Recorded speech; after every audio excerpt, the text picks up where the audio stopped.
From the world headquarters of Fox News, it's The Kelly File with Megyn Kelly.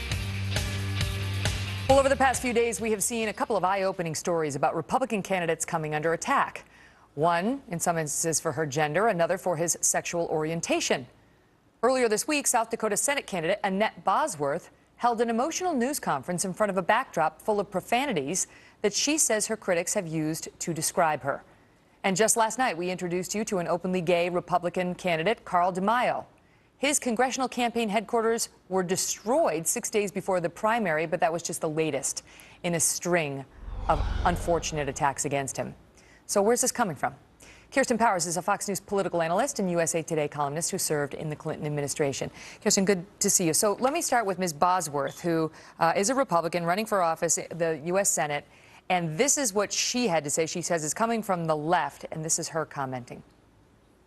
The Democrats talk about a war on women, but much of what you see here is written by the supposedly tolerant liberals. Their message is clear. Conservative women are fair game. If you are a female and a Republican, anything goes. What do you make of it? Well, I think there's something to it. And if you look back at a lot of the treatment of Republican women over the years, there's a lot of evidence to back up what she's saying. If you look at the way Sarah Palin was treated, for example, when you have, and these aren't just fringe people who are posting on, a website. You have Ed Schultz issuing bimbo alerts for her. If you look at how Hillary Clinton has been treated, even by Chris Matthews, who is a liberal, has referred to her as witchy and a she-devil. This is all during 2008 when she was running against Obama. Nurse Ratched and Keith Olbermann, said S.E. Cupp should have been aborted by her parents, referred to Michelle Malkin as a mashed-up bag of meat with lipstick on it. I mean, Megyn, I could sit here all night and recount the things that they have said. And these are, again, these are not fringe people. They are people who are well-known liberals talking about women this way. And yet the same people are talking about a Republican war on women.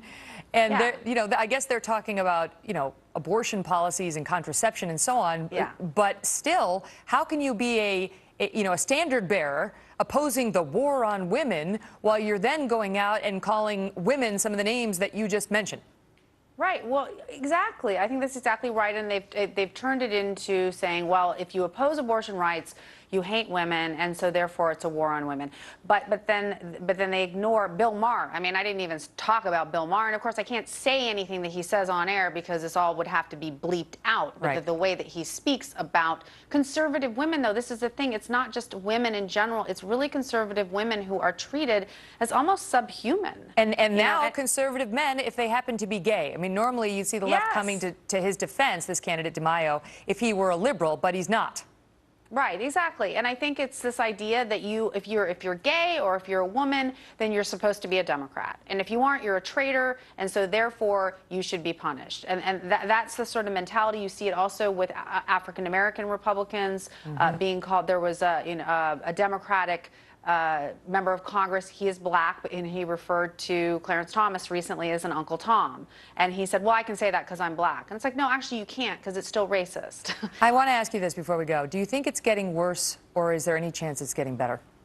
I think it seems to be getting worse because of the online aspect, right? I think there's more opportunities for people to do this, but I think that, and there hasn't been any real pushback from people on the left. I mean, those people I cited before, those are all MSNBC hosts, right? I mean, these are people who, Bill Maher is someone who has all of the most high-profile liberals going on his show all the time, right, and is never really challenged on this.